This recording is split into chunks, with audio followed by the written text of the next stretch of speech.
Magandang araw sa ating lahat. Sa araw na ito ay ituturo ko po sa inyo paano mag-testing ng bridge rectifier diode. Ito, meron tayong dalawang bridge rectifier diode dito. Isa, dalawa. Itong bridge rectifier diode na ito po ay sira. Samantalang itong bridge diode na ito ay okay pa. Gagamit tayo ng analog multimeter. Iset lang po natin yung ating function selector switch dito sa times 10. Tapos, pagdidikitin natin yung black at saka red test rod. Iset natin yung needle pointer dito sa 0 sa pamamagitan ng pag-adjust nitong 0 ohm adjuster. Ayan po. Nakaset na po tayo sa 0. Ngayon, unahin natin ang pagtesting nitong good na bridge rectifier. Kung mapapansin ninyo, meron akong ditong drawing na symbol ng bridge rectifier. Okay? So, ang terminals ng bridge rectifier, ayan po ay merong positive, negative, AC, itong dalawa. Yung pag-identify ng positive terminal, yan po ay may label, kagaya nito. Ibig sabihin, may plus sign dito, so ang terminal na malapit dito, yan po ay positive. Tapos, yung opposite naman yan, diagonally, okay, yan po ay negative, samantala itong dalawa ay sa AC. Bali, ito po yun. Okay, simulan na natin yung pagtesting ng bridge rectifier diodes. So, ang una nating ititesting ay yung kanyang forward bias.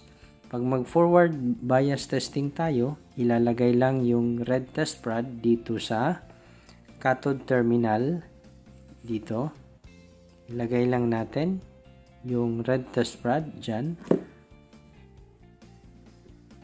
Tapos, ang black test rod naman ay dito sa anode terminal. Pansin po natin, nagkaroon tayo ng pointer deflection. Ibig sabihin, okay po yung kanyang forward bias.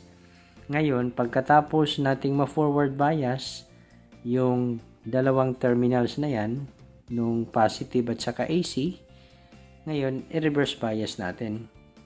Sa pag-reverse bias, ilalagay natin yung black test rod doon sa cathode terminal ng sa positive. Tapos, yung red test rod naman ay ilagay natin dito sa anode terminal ng kanyang AC. Ayan po. Wala po tayong nakita na pointer deflection. So, ibig sabihin, ang terminals na ito o yung diode na nakapaloob dito, yan po ay okay. Sunod na gawin natin, mag-forward bias tayo nitong AC to negative. So, forward bias, yung red test rod, ilagay dito sa cathode terminal. Ang black test rod ay ilagay dito sa anode terminal. Ayan. Nakita natin nagkaroon ng pointer deflection dahil yan po ay naka-forward bias. Ngayon, kung i-reverse bias natin, bali yung gagawin natin dito ay ilalagay ang black test rod sa cathode terminal, yung red test rod sa anode terminal ng sa negative. Yan. Wala po tayong nakita na pointer deflection. So, ibig sabihin, yung diode na nakapaloob dito sa dalawang terminal, yan po ay okay pa. Dito. Ngayon, ang sunod na i-forward bias natin ay itong diode dito. Yung AC at saka negative. So, forward bias natin, yung red test rod ay ilagay dito sa may cathode terminal. Dito. Tapos, yung black test rod ay ilagay dito sa anode terminal nung para sa negative. Nagkaroon po tayo ng pointer deflection dahil yan po ay naka-forward bias. Pag i-reverse bias natin, ilalagay ang black test rod doon sa cathode terminal. Yung red test rod naman ay sa anode terminal. Ayan.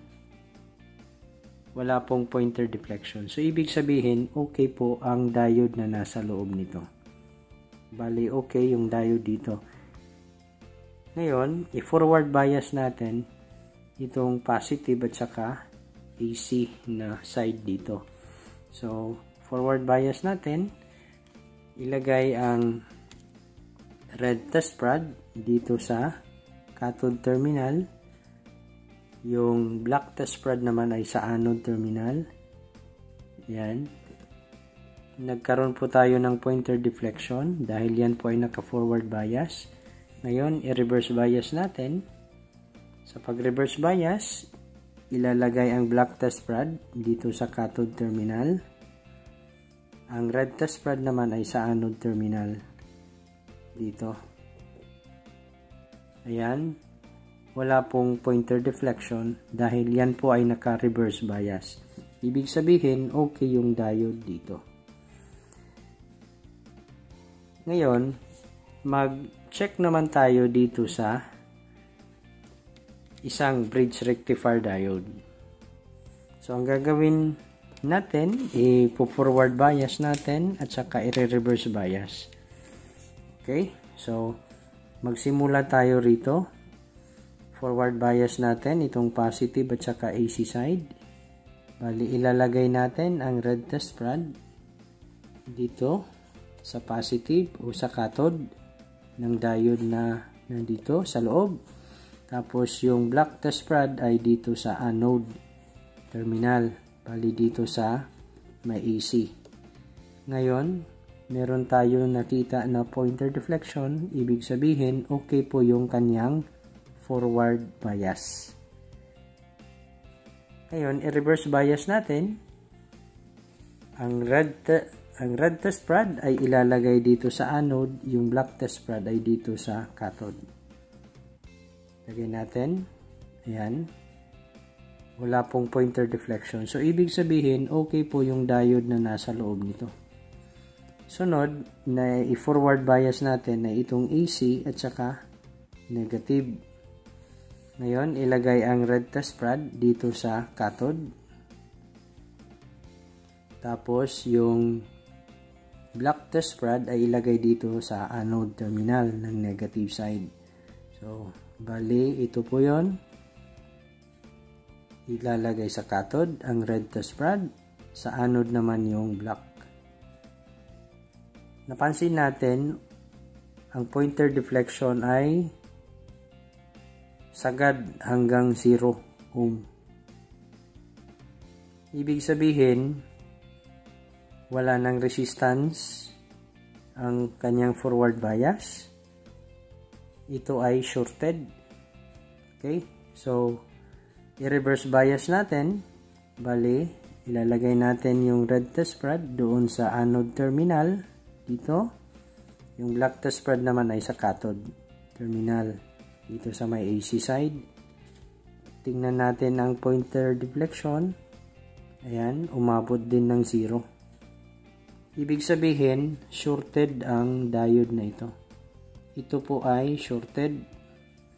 Ngayon, ituloy natin ang pagtesting. I-check natin dito. Forward bias. Yung AC dito na side. Bali sa cathode. Ang black test rod naman ay sa anode na para sa negative. Check natin. Ayun. Yan po ay umabot din ng 0. Ibig sabihin, shorted po yan. At kung i-reverse bias natin, ilagay ang black test rod sa cathode, yung red test rod sa anode terminal. Ganito po yon. Umabot din ng 0, shorted. So, ibig sabihin, yung diode na nasa loob nito, yan po ay sira na, yan po ay shorted. Ngayon, ituloy natin yung pagtesting nung diode na nandito. Forward bias tayo. Yung red test rod ay sa cathode, yung black test rod ay sa anode. Lagay natin dito. Yan. Nagkaroon po tayo ng pointer deflection. Teka, hindi mana. Ayusin lang natin. So, inilagay natin yung red test rod dito sa cathode. Yung black test rod ay sa anode. Ayan, nagkaroon tayo ng pointer deflection para sa kanyang forward bias. Ngayon, i-reverse bias natin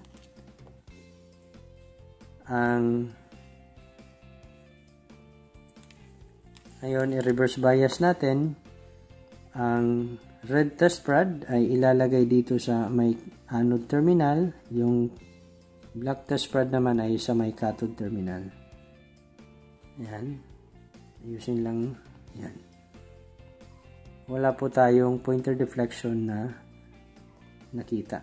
So, ibig sabihin, kung tingnan natin dito sa symbol, yung diode na nakapaloob dito sa terminals ng AC at saka positive, yan po ay okay. Dito naman, yung sa positive at AC, yan po ay okay. Pero yung problema nito, yung dalawang diode na dito, dahil yan po ay shorted. Yan, umabot ng 0. Ganon din dito. Kahit pa i-reverse bias natin yan, umabot pa rin ng 0. So, ibig sabihin, ang bridge rectifier diode na ito ay sira. Okay? So, ulitin lang natin kung bakit nasabi natin na ito ay sira. Kasi, ang okay na diode ay dapat po, ang pointer deflection yan ay kagaya nito. So, ulitin natin, testing natin itong okay na bridge diode. Forward bias natin. Red test rod ay sa cathode. Yan. Yung black test rod ay sa anode dito. Forward bias. Hindi umabot ng 0. Pag i-reverse bias natin, ilagay ang black test rod dito sa cathode. Yung red test rod sa anode. Walang pointer deflection. Samantala dito, compare natin, nagkaroon siya ng pointer deflection, umabot ng 0. Forward bias supposedly yan. Pag reverse bias, ganun pa rin ang pointer deflection. Ibig sabihin, ito ay sira. At ganun din yan dito. Okay, i-forward bias natin ito. Yan. Nagkaroon ng pointer deflection. Samantala dito, may pointer deflection pero umabot ng 0. Dito, i-reverse bias natin. Dapat hindi po yan magkakaroon ng pointer deflection dahil reverse bias. Dito, naka-reverse bias. Umabot din ng 0. So, ulitin ko, itong bridge rectifier diode na ito ay sira at ito naman ay okay pa.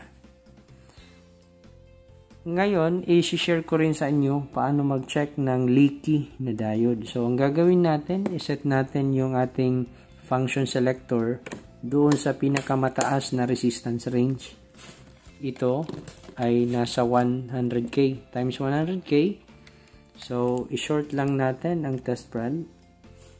Siguraduhin natin na hindi natin mahawakan yung metal part ng test rod. I-adjust natin yung needle pointer deflection sa 0 sa pamamagitan ng 0 ohm adjuster. Ngayon, mag-check tayo ng mag-check tayo ngayon ng kanyang leak. Pag mag-check ng leakage, i-reverse bias natin. Kagaya nito, i-reverse bias natin ito. So, ang black test rod ay ilalagay dito sa cathode. Yung red test rod ay sa anode. Dapat walang pointer deflection yan. Yan. Ibig sabihin, hindi po leak yung diode na nandito sa loob. Ngayon, i-continue lang natin dito. Reverse bias din natin. Reverse bias. Dapat walang pointer deflection. Yan. Ibig sabihin, walang leak ang diode na ito dito sa loob. Ituloy natin dito, reverse bias natin. Wala din pointer deflection, ibig sabihin okay yung diode dito sa loob. At itong ika-4 na diode dito, i-reverse bias natin. Okay? Black sa cathode, red sa anode. Check natin yun. Walang pointer deflection. So, ibig sabihin, okay talaga yung diode dito. Samantala, dito, ituloy natin. I-reverse bias natin ito. Okay. Ibig sabihin, walang leak ang diode dito. Check natin dito. Reverse bias natin. Ito. Yun. Nagkaroon ng pointer deflection. Ibig sabihin, yan po ay sira. I-reverse bias din natin ito. Black sa cathode, red sa anode. Yan. Dapat ay hindi magkakaroon ng pointer deflection. Pero nagkaroon ng pointer deflection. So, ibig sabihin, yan po ay shorted o leaky or sira na talaga. Samantala dito, i-reverse bias natin. Black sa cathode, red test prod sa anode. Lagay natin dyan sa terminals na yan. Yan. Wala pong pointer deflection. So, ibig sabihin, ang diode na ito at saka ito ay okay.